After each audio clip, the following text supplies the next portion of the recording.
Assalamualaikum warahmatullahi wabarakatuh. Waalaikumsalam Waalaikumsalam warahmatullahi warahmatullahi wabarakatuh. wabarakatuh.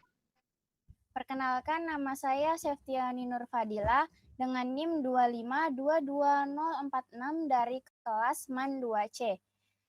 Dengan mata kuliah Manajemen Bisnis yang diampu oleh dosen Nanda Narendra Mufano, SEMM. Kali ini saya akan mempresentasikan presentasi yang berjudul dari perencanaan hingga operasional integrasi fungsi manajemen dalam membangun organisasi yang efektif. Yang pertama saya akan membahas tujuan dan sasaran pembahasan. Yang pertama ada tujuan utama. Tujuan utama menjelaskan secara mendalam dan komprehensif sinergi fungsional dalam manajemen bisnis. Presentasi ini bertujuan menyelaraskan 4 modul pembelajaran utama. Yang pertama ada perencanaan, pengorganisasian, manajemen SDM, dan operasional ke dalam satu narasi ilmiah yang terpadu. Lalu yang kedua ada kompetensi yang dicapai.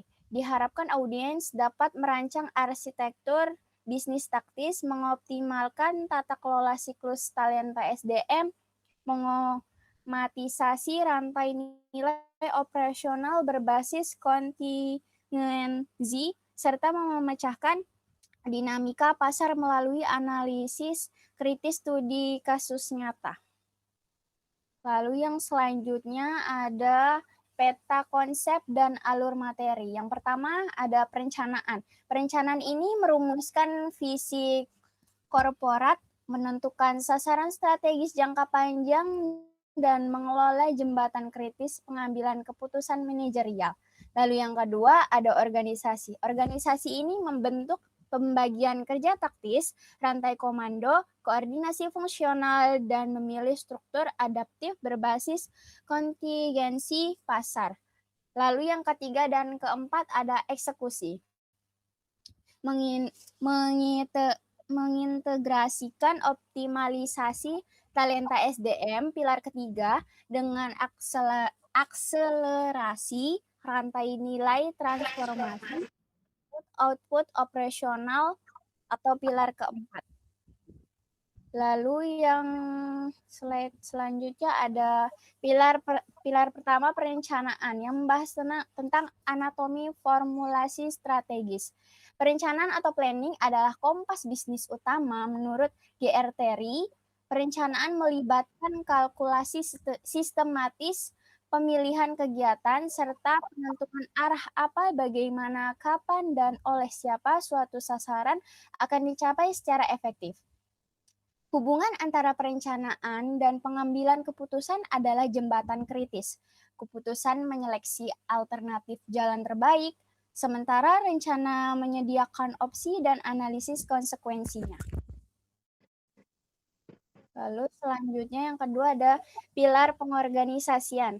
Untuk elemen strukturnya pengorganisasian atau organizing membagi pekerjaan dan mengelompokkannya secara rasional. Struktur taktis mengintegrasikan spesialisasi kerja, penentuan departementalisasi, perumusan rentang kendali atau span of control, serta sentralisasi kekuasaan. Lalu yang kedua ada kontingensi desain. Tidak ada satu bagian terbaik untuk semua bisnis. Sifat dinamika pasar, strategi inovasi, efisiensi biaya, skala bisnis, dan kompleksitas teknologi operasional mendetekte pilihan antara struktur mekanis atau klasik atau organik, agil atau modern. Lalu selanjutnya ada pilar ketiga yang membahas tentang pengelolaan SDM atau pengelolaan sumber daya manusia. Siklus akuisisi talenta, proses rekrutmen dan seleksi terpadu untuk menjamin kesesuaian budaya kerja serta menempatkan orang yang kompeten pada peran yang tepat. Lalu yang kedua ada pelatihan dan pengembangan. Peningkatan kapasitas berkelanjutan guna meningkatkan keahlian taktis karyawan di era disrupsi teknologi global. Lalu yang ketiga ada motivasi dan lingkungan kerja. Motivasi dan lingkungan kerja ini menerapkan program stimulus psikologis positif untuk memicu produktivitas karyawan tanpa bergantung pada pendekatan rasa takut. Lalu selanjutnya ada pilar keempat yang membahas tentang manajemen operasional. Transformasi input menjadi output. Manajemen operasional adalah mesin penggerak transformasi yang mengonversi input atau bahan baku, sumber daya manusia, modal, dan informasi. Melalui proses menjadi output bernilai tambah tinggi bagi pasar.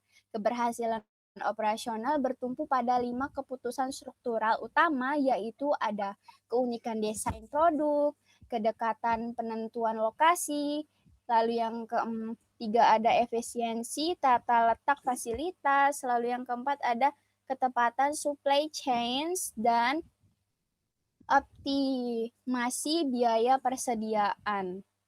Lalu selanjutnya ada sinergi siklus integrasi bisnis. Ada 4 pilar manajemen di atas tidak dapat berdiri sendiri. Mereka terikat dalam siklus kausalitas yang kokoh.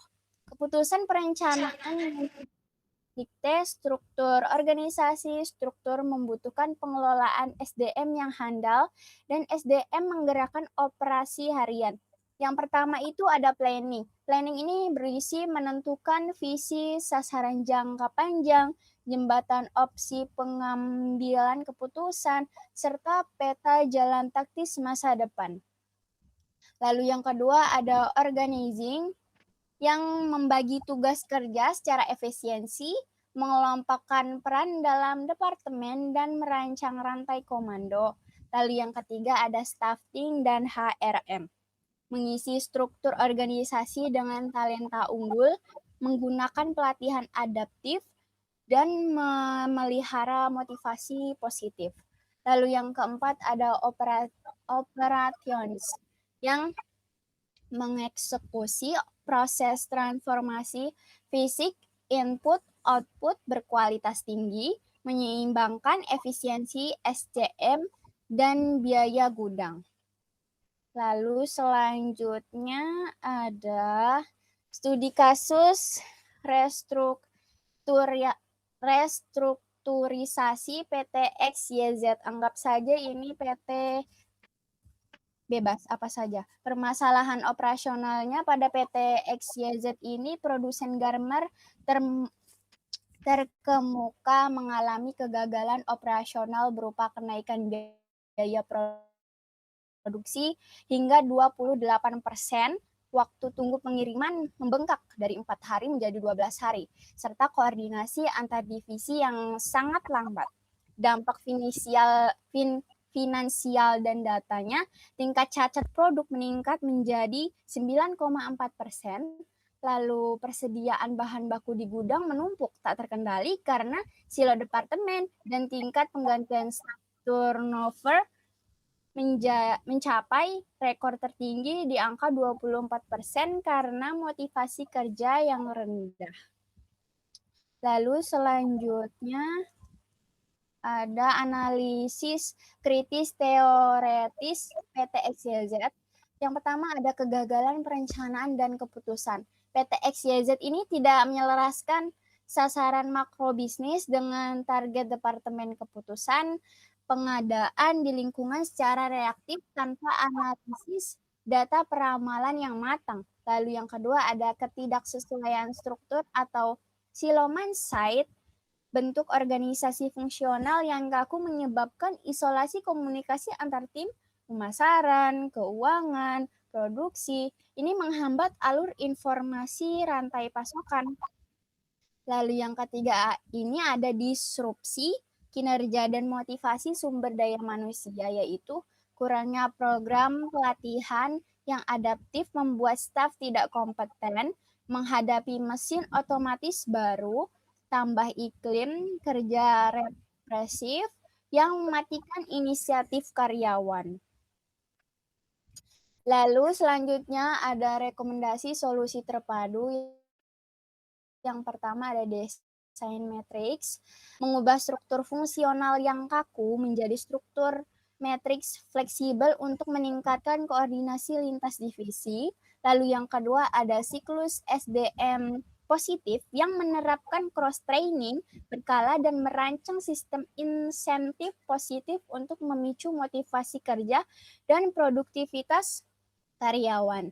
Lalu yang ketiga ada optimasi EOHI dan JIT, mengadopsi permodelan matematika persediaan just in time untuk mengurangi waktu pemborosan di gudang, penyimpanan garmen.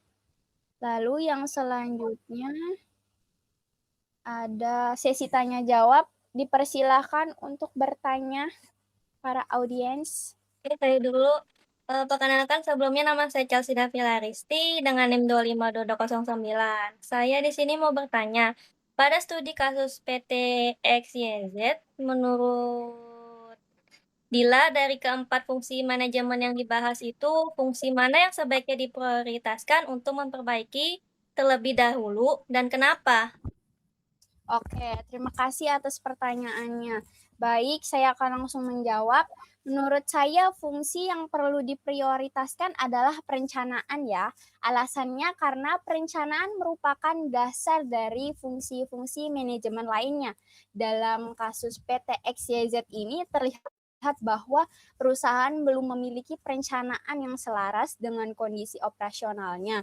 Akibatnya ini struktur organisasi menjadi kurang efektif, pengelolaan SDM-nya belum optimal, dan proses operasional ikut mengalami berbagai kendala. Setelah perencanaan diperbaiki, perusahaan dapat menyesuaikan struktur organisasi, meningkatkan kompetensi karyawan melalui pelatihan, serta memperbaiki sistem operasional agar lebih efisien. Jadi penyelesaiannya perlu dilakukan secara bertahap dan saling terintegrasi ya. Oke, lanjut pertanyaan kedua. Saya tadi dijelaskan bahwa perencanaan menjadi dasar dari seluruh fungsi manajemen. Menurut Anda, apa yang akan terjadi jika sebuah perusahaan memiliki sumber daya manusia yang berkualitas tetapi tahap perencanaannya kurang baik? Oke, baik. Terima kasih atas pertanyaannya. Baik, saya akan menjawab. Menurut saya, meskipun perusahaan memiliki sumber daya manusia yang berkualitas, tanpa perencanaan yang baik, hasilnya tetap tidak akan maksimal. Hal ini karena perencanaan berfungsi sebagai pedoman dalam menentukan tujuan, strategi, dan langkah kerja perusahaan. Jika arahnya yang ditentukan sejak awal kurang jelas, maka karyawan yang kompeten pun akan kesulitan menentukan prioritas kurang efektif. Penggunaan sumber daya bisa tidak efisien, bahkan target perusahaan berisiko tidak tercapai. Jadi kualitas sumber daya manusia ini memang sangat penting ya, tetapi harus didukung oleh perencanaan yang matang agar seluruh kegiatan perusahaan berjalan secara terarah. Oke, selanjutnya hasil kesimpulan pembahasan yang pertama ada sinergi manajemen adalah kunci. Kunci keberhasilan pencapaian visi perusahaan tidak ditentukan oleh satu departemen saja, melainkan integrasi harmonis siklus POAC atau operasional terukur. Lalu yang kedua ada manusia sebagai aset terpenting. Bentuk rancangan ini sistem terbaik di dunia akan mati jika tidak digerakkan oleh talenta handal yang terlatih kompeten dan memiliki motivasi positif. Lalu yang ketiga ada dinamisitas struktural. Setiap bisnis wajib tanggap dalam mengubah struktur organisasi secara situasional atau kontingensi guna mengantisipasi gejolak fluktuasi pasar global. Lalu yang terakhir ada keseimbangan operasional perusahaan, wajib menyeimbangkan peningkatan produktivitas, efisiensi, biaya secara ketat tanpa mengorbankan kualitas produk agar tetap dipercaya oleh pasar. Lalu selanjutnya, ini ada daftar referensi akademiknya, bisa dilihat dari TRGL tahun 2018 dan Siagian SP Mufanon NN. Oke, baik. Sekian presentasi dari saya, Septiani Nurfadila, atas perhatiannya. Semuanya terima kasih. Wassalamualaikum warahmatullahi wabarakatuh. Waalaikumsalam warahmatullahi wabarakatuh.